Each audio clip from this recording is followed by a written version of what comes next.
लंबी प्रणालिका का स्वप्रेरकत्व का सूत्र आपके सामने है। यह एक छोटा सा निगमन हम लोग करेंगे। लंबी प्रणालिका कैसे बनती है आपको मालूम होगा, 10 में पढ़े होंगे, 12 में थोड़ा हल्का फुल्का पढ़ाया गया होगा, सीखे होंगे आप तो। देखो, जिसका व्यास लंबाई की अपेक्षा क्या हो, काफ़ी कम हो, और जिस पर तार के फेरों की संख्या क्या की गई हो, लपेटी गई हो, उसको क्या कहते हैं, लंबी प्रणालिका कहते हैं। सपोज करिए ऐसे, ये देखिए ऐसे, इस तरह, ये इसका सिरा हो जाए, ये इसका सिरा, और इस पर तार के फेरों की संख्या क्या कर दे, लपेट दे, ये क्या बन जाता है, एक लंबी प्रणालिका बन जाती है।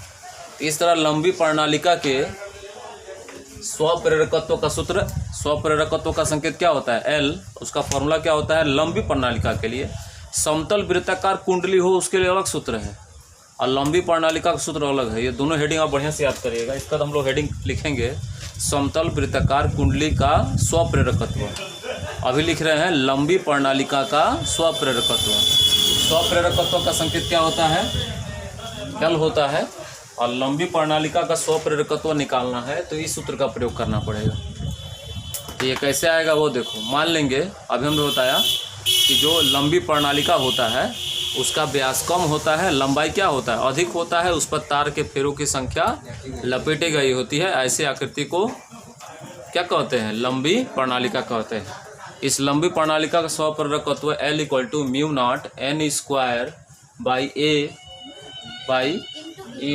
n² क्या होता है, L होता है। इसका निगमन कैसे करेंगे, मान लेंगे जो अभी हमने लंबी प्रणालिका बनाई थी उसकी लंबाई क्या है, L है, और किसी अनुप्रस्थ काट का क्षेत्रफल, एक छोटे से भाग का क्षेत्रफल क्या है, A है। लंबाई क्या मान लेंगे, L, क्षेत्रफल क्या है, A, और उसमें I एम्पियर की धारा क्या करेंगे, प्रवाहित करेंगे, साथ साथ उस पर तार के फेरों की संख्या क्या हो, कैपिटल N हो। ये चार चीज़ मान लीजिएगा। उसकी लंबाई क्या होगी, L, लंबी प्रणालिका की लंबाई L, उसके अनुप्रस्थ काट का क्षेत्रफल या परिच्छेद क्षेत्रफल क्या मान लेंगे, A, उसमें कौन सी धारा प्रवाहित कर रहे हैं, I एम्पियर की धारा, और उस पर तार के फेरों की संख्या क्या हो, N हो। तो प्रणालिका के भीतर यानी उसके केंद्र में चुंबकीय क्षेत्र की तीव्रता का सूत्र पढ़ चुके हैं। चूंकि हम क्या करते हैं, जानते हैं, कुछ जानते हो क्या, कि प्रणालिका के अंदर चुंबकीय क्षेत्र की तीव्रता का सूत्र, चूंकि प्रणालिका के अंदर चुंबकीय क्षेत्र क्या B = पढ़े हैं μ0 n/, क्या होता है, L। एक और सूत्र आप पढ़े होंगे, B = μ0 n/, नीचे कितना 2r। ये दोनों सूत्र पढ़ाया गया आपको। ये समतल वृत्ताकार कुंडली के लिए प्रयोग करते हैं। अगर कोई वृत्ताकार कुंडली हो तो उसके केंद्र में चुंबकीय क्षेत्र की तीव्रता इतनी होती है, और लंबी प्रणालिका हो तो उसके केंद्र में चुंबकीय क्षेत्र की तीव्रता इतनी होती है। चलिए आइए देखिए, B का मान हमारे पास कितना है, μ0 n/L। ये हम लोग पहले पढ़ चुके हैं। कब, जब लंबी प्रणालिका की लंबाई क्या हो, N हो, I एम्पियर धारा प्रवाहित कर रहे हो, और उसका क्षेत्र और उसमें तार के फेरों की संख्या क्या हो, N हो। अब यदि उसमें धारा प्रवाहित कर रहे हैं तो धारा प्रवाह के कारण चुंबकीय फ्लक्सों में परिवर्तन तो होगा। तो चुंबकीय फ्लक्स का सूत्र बताइए। चुंबकीय फ्लक्स फाई = क्या होता है, BA।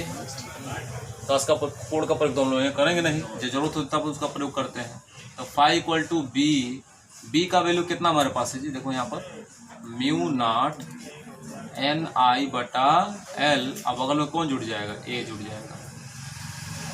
हमको स्वप्रेरकत्व की गणना करनी है, तो आपको एक चीज़ सिखाए थे स्वप्रेरकत्व में कि जो हम चालक पाएंगे उसमें ग्रंथिकाओं की संख्या कितनी होती है।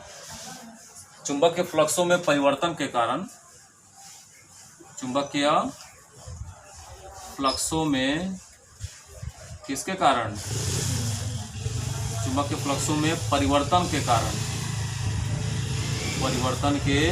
कारण ग्रंथिकाओं की संख्या क्या होती है, ग्रंथिकाओं की संख्या कैसे निकालते हैं जी, उसका फॉर्मूला क्या होता है, n/। ग्रंथिकाओं की संख्या क्या होती है, n/। लिखवाया गया स्वप्रेरकत्व के सूत्र में। तो n × फाई का मान कितना हमारे पास है, μ0 n आई ए बटा नीचे कितना एल, इसमें एन का एन से इंटू हो जाएगा, क्या मिलेगा म्यू नॉट एन में एन का इंटू एन स्क्वायर आई ए बटा नीचे कितना एल। अब देखिए अंतिम सूत्र, तो पूरा बाढ़ आ गया हम लोग का कैमरा पर, देखो देख रहे हो कितना तूफान में रह के हम लोग पढ़ रहे हैं। आगे देखो जी,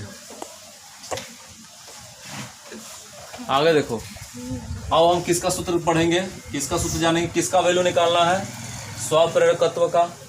तो स्वप्रेरकत्व का सूत्र बताइए। स्वप्रेरकत्व या स्वप्रेरण L इक्वल टू क्या होता है एन फाई बटा नीचे कितना एल, L इक्वल टू देखो आई होता है ना, आई होगा, कैमरा पर ध्यान चल गया हमारा। चलो एन फाई का वॉल्यूम कितना पूरा मिला हमारे पास, पूरा एन फाई कितना है म्यू नॉट क्या आगे एन स्क्वायर हो गया, निगम छोटा सा निगमन है आई ए है ना जी, और नीचे क्या है यल है, और इसके नीचे क्या है आई। ये तो लग रहा है कि आज पूरा एकदम